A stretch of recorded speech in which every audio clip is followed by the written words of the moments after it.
स्वामी समर्थ. मी शीतल तुमच्या सगळ्यांचं आपल्या चॅनलमध्ये स्वागत करते आणि याची सुरुवात करते. मंडळींनो, कालच आपला श्रावण महिना संपलेला आहे, कारण की काल दर्शपिठोरी अमावास्या होती आणि काल दर्शपिठोरी अमावास्या जी आहे ती आज सकाळी 3 तारखेला मंगळवारी सकाळी अमावास्या संपलेली आहे आणि आता आपला मराठी महिन्यानुसार भाद्रपद महिन्याला सुरुवात झालेली आहे. आता भाद्रपद महिन्यामध्ये भरपूर सारे महत्त्वाचे सण व्रत वैकल्ये चालू होतात. तर आपली सगळ्या सणांची रेलचेल ही सुरू झालीच आहे श्रावण महिन्यापासून. पण आता आपणास माहिती आहे की भाद्रपद महिन्यामध्ये सर्वात पहिले आणि महत्त्वाचं जे व्रत येतं किंवा सण येतो ते म्हणजेच काय, हरतालिका व्रत. ते हरतालिका व्रत आपणास माहिती आहे की भाद्रपद शुक्ल पक्षातील चतुर्थी तिथीला श्री गणेश चतुर्थी येते. गणपती बाप्पांचं आगमन सर्व घरामध्ये होतं.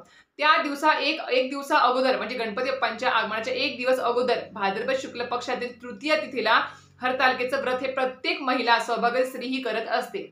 आता हे व्रत आपणास माहिती आहे की भगवान शंकर आणि माता पार्वतीला हे व्रत समर्पित आहे, कारण की हरतालिकेचं जे व्रत आहे ते माता पार्वतीने वनामध्ये कठोर तपश्चर्या करून भगवान शंकरांना वर म्हणून प्राप्त करून घेतलं होतं.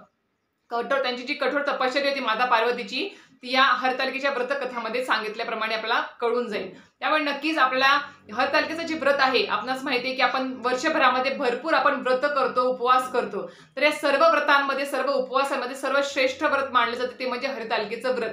त्यामुळेच आपल्याला हे व्रत अतिशय मनोभावे श्रद्धेने माता पार्वतीने भगवान शंकरांचं स्मरण, आराधना, पूजा, व्रत वैकल्य करूनच आपल्याला ही पूजा अर्चा संपन्न करायची आहे, उपवास संपन्न करायचा आहे.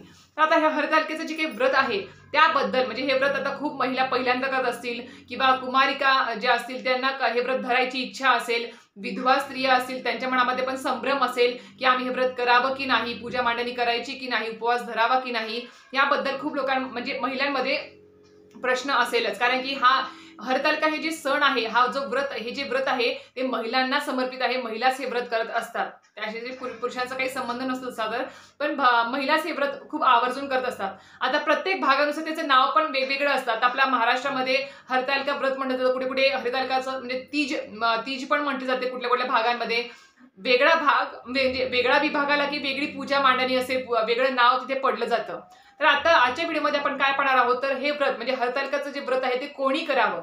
अविवाहित म्हणजे सौभाग्य स्त्रिया तर करतात, पण त्याचबरोबर अविवाहित महिला असतील, मुली असतील किंवा विधवा स्त्रिया असतील, ह्यांनी हे व्रत करायला पाहिजे की नाही, उपवास धरायचा की नाही, त्याचबरोबर हे व्रत का करायला पाहिजे आपण, आणि हे व्रत करत असताना आपण या दिवशी उपवास धरतो, तर हे व्रत करत असताना आपण उपवासाचे पदार्थ खाल्ले पाहिजे का, म्हणजे जसे की साबुदाणा खिचडी, वरई हे खाल्लं पाहिजे का, उपवास कधी सोडायचा आहे आपल्याला, हरतालिकेचा म्हणजे हरतालिका व्रताचा उपवास कधी सोडावा, आपण त्या दिवशी सोडायचा की दुसऱ्या दिवशी सोडायचा, याबद्दल पण शंका मनामध्ये आहेत खूप लोकांच्या.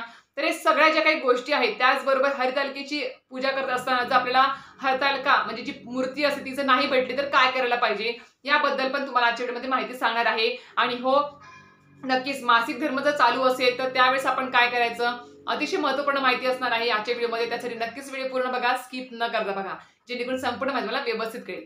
तर मंडळींनो, हरतालिका व्रत आपणास माहिती आहे की माता पार्वतीने भगवान शंकरांना समर्पित आहे आणि सर्व व्रतांमध्ये व्रत श्रेष्ठ मानलं जातं. तर सर्वात महत्त्वाचा प्रश्न म्हणजे की हे व्रत जे आपणास माहिती आहे की हरतालिका व्रत हे सौभाग्यवती स्त्रिया, लग्न झालेली बाई किंवा स्त्री ही करत असतेच, पण त्याचबरोबर अविवाहित मुली आहेत, महिला आहेत, त्यांनी हे व्रत करायला पाहिजे की नाही, तर हे व्रत करावं त्यांनी. कारण की आता मी पण माझ्या लग्नाच्या अगोदर हे व्रत करत होती. माझ्या आईसोबत मी हे व्रत उपवास धरायची, त्या आईसोबत ती पूजा वगैरे करायची. तर अविवाहित महिलांनी किंवा स्त्रियांनी हे व्रत का करायला पाहिजे, कारण की माता पार्वतीने म्हणजे भगवान शंकर किंवा भगवान महादेव हे वर म्हणून प्राप्त होण्यासाठी, वर म्हणून त्यांना लाभण्यासाठी त्यांनी कठोर तपश्चर्या केली होती वनामध्ये. त्यांचं लिंग वगैरे तयार करून म्हणजे त्यांचं खानपान पण नुसतं पाण्यावरती होतं. जंगलामध्ये जे काही, वनामध्ये जे काही भेटलं तेच खाऊन त्यांनी ते व्रत पूर्ण केलं. तर अशा प्रकारे अविवाहित मुली किंवा महिला सुद्धा हे व्रत करू शकतात, कारण की त्यांना सुद्धा भगवान शंकरांसारखा उत्तम वर प्राप्त व्हावा, नवरा मिळावा, यासाठी सुद्धा अविवाहित मुली, महिला हे व्रत करू शकतात. दुसरी गोष्ट महत्त्वाची ती म्हणजे की विधवा महिलांनी हे व्रत करावं का, पूजा मांडणी करायची का, तर एक सांगते की विधवा महिलांनी फक्त हे व्रताचा उपवास करावा, म्हणजे पूजा करू नये. कारण की असं म्हटलं जातं शास्त्रामध्ये की विधवा महिलांनी यावर्षी ठीक आहे, विधवा हे आपला म्हणजे योग आला विधवा होण्याचा या जन्मात, पण पुढल्या जन्मी तरी अखंड सौभाग्य माझं बळकट राहावं, अखंड सौभाग्य मला मिळावं, यासाठी तुम्हाला हरतालिकेचे व्रत करायचं असतं. भगवान शंकर आणि महादेवांची तुम्हाला फक्त प्रार्थना करायची असते आणि उपवास करायचा असतो. कारण की कसं असतं, प्रत्येक स्त्री ही समान असते, कोण विधवा कोण सौभाग्यवती स्त्री असं काही नसतं. पण एक सांगू इच्छिते की पुढल्या म्हणजे हे व्रत विधवा महिलांनी असं नका समजू की आता आपण आता विधवा झालो आहे तर हे व्रत कसं करावं, आपण उपवास धरायचं की नाही, पूजा मांडणी नको करायला, लोक काय म्हणतील याचा विचार करायचा नाही. कारण की प्रत्येक महिलेला अधिकार आहे हे व्रत करण्याचा.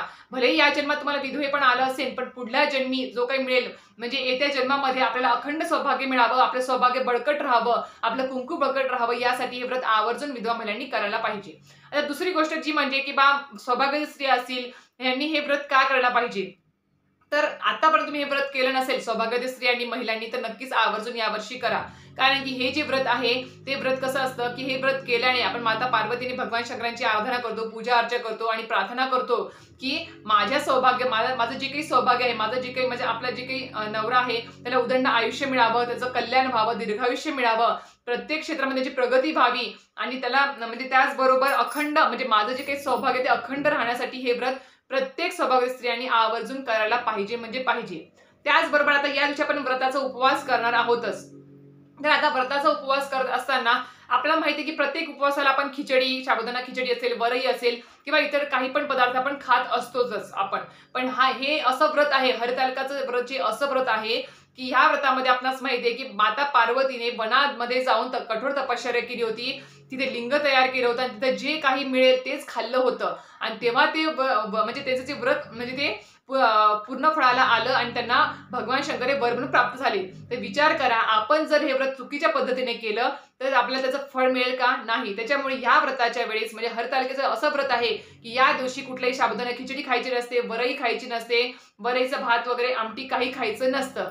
या दिवशी फक्त आपल्या कंदमुळे तुम्ही जे असतं आपला स्वीट पोटॅटो जे आहे आपलं तुम्ही ते खाऊ शकता, रताळी खाऊ शकता, दूध रताळी खाऊ शकता, दूध, दही, बदाम, अक्रोड, पिस्ता, मनुके असे ड्रायफ्रुट्स खाऊ शकता, नारळ पाणी घेऊ शकता. त्याचबरोबर तुम्ही दही, लस्सी वगैरे असे पदार्थ जे आहेत जे तुम्हाला खाता येतील असे पदार्थ तुम्ही या दिवशी खायचे आहेत आणि आपला उपवास हा चालू ठेवायचा आहे. दिवसभर उपवास करायचा आहे आणि उपवास हा आपल्याला दुसऱ्या दिवशी सोडायचा असतो. ज्यावेळेस गणपती बाप्पांचं आगमन घरामध्ये होतं त्यावेळेस हे आमच्याकडे तरी प्रथा आहे किंवा गणपती बाप्पांचं आगमन घरामध्ये झालं, स्थापना झाली की महिला हे व्रत उपवास सोडत असतात. आता तुमच्याकडे कशी पद्धत आहे त्या पद्धतीने तुम्ही तो उपवास सोडावा असं सांगू इच्छिते आणि सात्विक आहार घेऊनच उपवास सोडायचा आहे. पण आवर्जून सांगेल महत्त्वपूर्ण माहिती ती म्हणजे हरतालिकेच्या व्रताला चुकूनही खिचडी, वरई, भात खाऊ नका.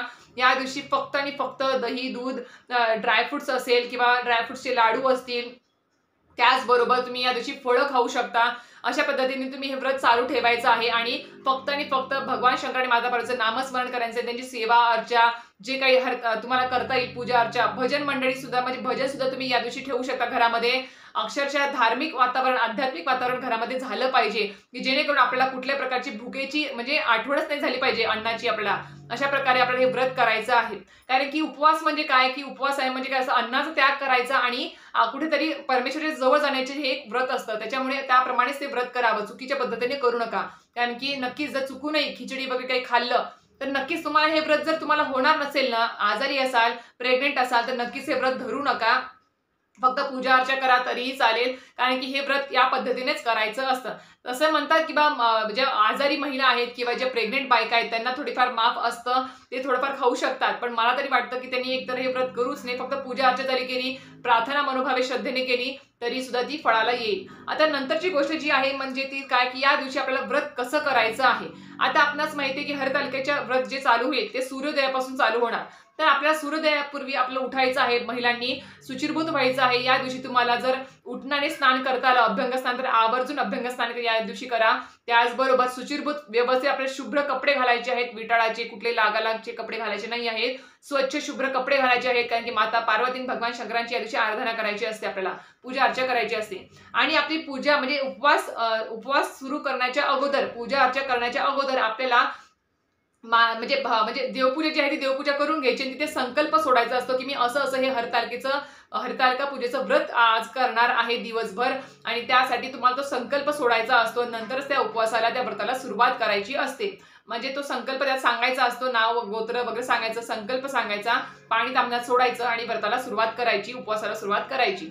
आता असं केल्यानंतर आपण काय करायचं, जिथे आपण पूजा मांडणी करणार आहोत हरतालिकेची, तर तिथे ती जागा पूर्ण स्वच्छ करून घ्यायची, गोमूत्राने सगळं स्वच्छ करून घ्यायची, पूजा स्वच्छ करायची जागा ती. त्यानंतर तुम्हाला तिथे स्वस्तिक काढायचं आहे. स्वस्तिक काढून तुम्ही ते पाट घ्या, चौरंग घ्या, तिथे मांडणी करायची. लाल वस्त्र, शुभ्र वस्त्र तिथे अंथरायचं आहे.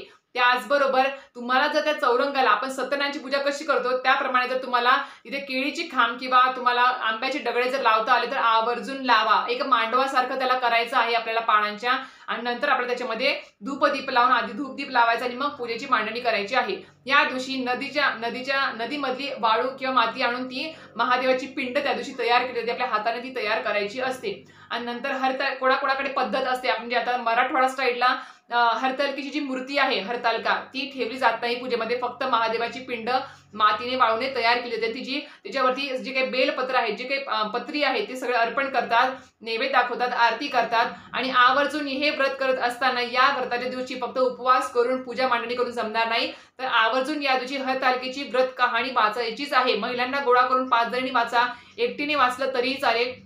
कहाणी आवर्जून वाचायची आहे आणि हो त्याचबरोबर हरतालिकेची आरती सुद्धा करायची आहे. आणि आपण जे काही पदार्थ खाणार आहोत उपवासाचे जे काही असेल म्हणजे फळं वगैरे दूध दही जे काही असेल ते आपल्याला तिथे नैवेद्यामध्ये ठेवायचे आहे. साखर खडीसाखर तुम्ही ठेवू शकता तरीही चालेल. तर अशा पद्धतीने ती तुम्हाला पूजा अर्चा करायची आहे. कारण की आता पूजा अर्चा मांडणी दाखवणार नाही मी, कारण की कसं आहे सगळे आता भरपूर सारे व्हिडिओ युट्यूबवरती आलेले आहेत तशी तर, आणि प्रत्येक भागातली पद्धत पूजा मांडणी वेगळी असते. त्याप्रमाणे तुम्ही तुमच्या कुळाचाराप्रमाणे जसं चालत आलेलं आहे वंशाप्रमाणे त्याप्रमाणे तुम्ही ती पूजा अर्चा घरामध्ये करा. फक्त चुका करू नका, व्यवस्थित ते व्रत पूर्ण आपलं संपन्न करा. तर अशा प्रकारे अजून एक गोष्ट अशी पण मान्यता आहे की या दिवशी झोपायचं नसतं महिलांनी, रात्री भजन वगैरे कीर्तन चालू ठेवायचं असतं. कारण की त्याने सुद्धा आपल्या घरामध्ये आध्यात्मिक वातावरण होतं आणि ते सुद्धा कुठेतरी एक म्हणजे या व्रतामध्ये मान्यता आहे की रात्री जागरण करावं, खेळ खेळावे महिलांनी, भजनी वगैरे सगळ्या गोष्टी ज्या आहेत त्या गाणे गावेत, अशा गोष्टी कराव्यात या दिवशी. तर अशा प्रकारे तुम्हाला संपूर्ण माहिती आजच्या व्हिडिओमध्ये प्रश्नांची मिळाली असेलच अशी आशा करते आणि आजचा व्हिडिओ इथेच थांबवते. व्हिडिओ आवडला असेल तर नक्कीच लाईक शेअर आणि सबस्क्राईब करायला विसरू नका. श्री स्वामी समर्थ.